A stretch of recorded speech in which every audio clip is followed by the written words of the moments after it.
Welcome to the AL.com film room. I'm Matt Scalisi here with Cole Cubelic, our Auburn football analyst. We're going to be breaking down Auburn's win over Ole Miss over the weekend. We're going to start with a look at the offense from Auburn.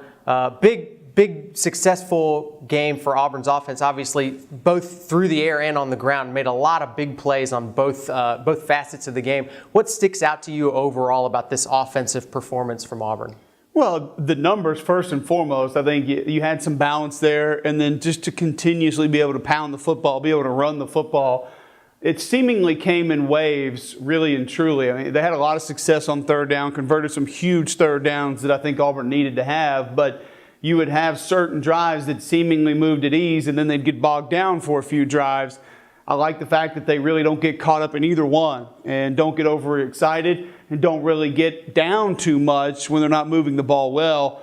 And then you really saw Nick Marshall take some of those chances down the field that you expect to see from a Gus Malzahn offense, and receivers were able to make plays. And it's like we've talked about before, when you target Duke Williams, good things happen. And now Sammy Coates is starting to move into that role as well, where you give him opportunities down the field, he's going to make good things happen as well. A lot of balance, a lot of positive plays, a lot of big plays as well.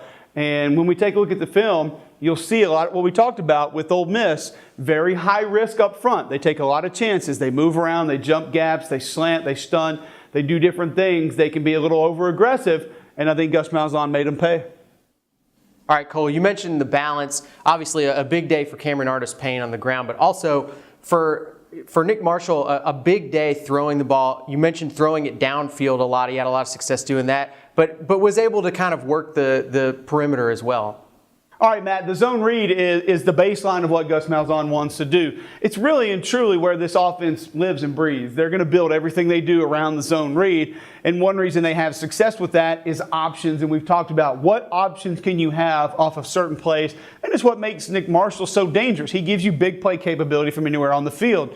What have we seen some other defenses do? Bring these in man up to the line of scrimmage, allow the defensive end to attack, try to take away the inside run, and cause that false read with extra defenders here in space. Now, all of a sudden, you've got a slot receiver. Tony Connor, safety's walked up over him, so that's his responsibility. And you'll see right here, when Nick Marshall goes to that zone read, Tony Connor's going to come up and play run, which absolutely leaves Quan Bray open in the slot. And this is what we talked about, the same thing with South Carolina last week, where we saw some of those defensive ends and outside linebackers really just look lost towards the end of the game. This is how difficult it is to defend this offense when things are rolling. You'll watch Tony Connor right here in the slot. Nick Marshall, a nice fake on the zone read. Connor plays the run, and Nick Marshall just has to pick that ball up, pop it quickly to Quan Bray. Next thing you know, it turns into a 16, 18-yard game. And you see right there how he has his head down and he's selling the run. It doesn't take much for Nick Marshall to just pop up and deliver that football. It's not a hard throw. He knows where his receiver is going to be, and it's just a very dangerous element to the zone read. All right, big day for Nick Marshall when it comes to the big pass play down the field. You mentioned Duke Williams and Sammy Coates, both really starting to hit their stride as receivers here. Yeah, it's like I've said it for a while now. I would like to see Duke Williams get more targets. Now, obviously, we're going to see the negative of targeting Duke Williams, especially on third down, which you look at Nick Marshall, he's targeted Duke Williams on third down more than he has any other receiver on the team combined. So teams are beginning to figure out third and long, Duke Williams is probably going to get a shot, but he does some other things well. Here's 3rd and 5, and this little jet sweep fake did some really nice things to keep the defense at bay. What I really love here is how Duke Williams uses his body to shield the defender. Now watch him slow down kind of right there. You see him just keep the defender at bay. He wants to make sure that he keeps his body in between the defender and the football. It's just a deep out. It's not a difficult route. It's not a very complex route. It's really just one-on-one coverage against one of the best corners in college football. It's a nice throw and even better concentration and catch on the part of Duke Williams. All right, Matt, we talked about 3rd and 7. It's third down where when Auburn's going to throw, it's looking to go to this guy. And that's going to have to change a little bit over the rest of the season because you just can't rely on one guy. When you get 3rd and 5 and plus, and all of a sudden number 1 is the dude that gets the ball on third down, defenses are going to be on that, and they're going to understand this. But honestly, this is just this kid right here, Sinquez Golden, being an outstanding football player. You can see him facing in towards the quarterback, which shows you zone coverage really just a cover 4 here. These guys all play in zone, playing off the receivers a little bit. So they're going to give up anything underneath the first down, try to keep it underneath and then make the tackle and obviously not allow Auburn to convert this third down, force them into a field goal. But good job up front by the offensive line. You'll see pretty good protection here. And Nick Marshall, again, just kind of going to that quick out route, but a nice read by Golden. Just has an idea of what kind of routes were going to be thrown off that alignment and just makes a play on the football. And Matt, we can talk about with Nick Marshall and his capabilities to run, the zone reads, the fakes, keeping defenders at bay, doing different things. At the end of the day, where he might be most dangerous is that he gives you the ability to keep plays alive. Not only that, but I don't think he gets credit enough times as just how strong his arm is. We've seen him just flip some balls 40, 50 yards down the field off his back foot, off balance. But he'll show you here just how him being able to escape and then quickly stop, set up, and deliver a football and how deep he can deliver that football shows you how dangerous he is. And again here, you're going to get a stunt and a blitz by Tony Connor off the edge. Pretty good pickup initially. Brandon Fultz kind of loses protection, and then again, Nick Marshall's just able to deliver that football deep. Here comes the blitz to the outside. Going to slant the front inside. Pretty good protection in here. Leaves Brandon Fultz, your tight end, one-on-one. It's asking a lot of him, but you've got to understand with play action back here, this is going to be a play that takes a little bit of time to develop. So he'll need some extra time in the pocket, but you'll see just a little bit of escapability by Nick Marshall. Here's the route by Coach, just kind of an out and up. And Sinquez Golden, again, actually very nice coverage. He's there to make a play. Sammy Coach shows you the strength, really and truly to withstand a defensive back trying to rip that football out, kind of over his back as well.